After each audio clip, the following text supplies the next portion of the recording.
Okay, mind control basically modulates emotion while accessing a federal passport website, manufacturing evidence for another agency that monitors the biometrics or the electromagnetic energy field of an individual.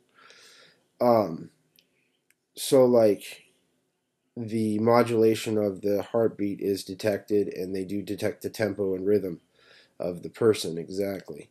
So, while on the federal passport, being Egyptian, the mind control sequence is used to modulate anxiety, as well as on the passport website, the mind control sequence uh, is literally so discreet, but you can feel it switch on kind of like a light switch, and then it starts palpitating in the chest while navigating to specific pages. So it's actually based on the web browser, and it turns on based on certain program conditions, such as like the application. Okay, and um, the it's very similar to the witness management protocols that they use against witnesses that are on air with news. It's very similar to the anxiety that they modulate there.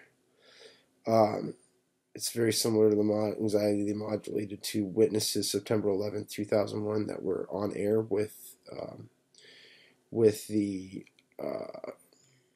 news broadcast. And basically, just being Egyptian kind of sucks. They also modulate.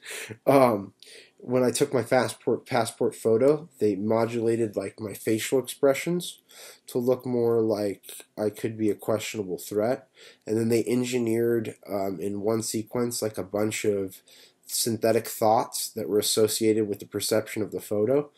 Um, it was all fabricated in one process. So when I did the passport, they had a whole mind control sequence of intelligence and operations that were operating with that sequence.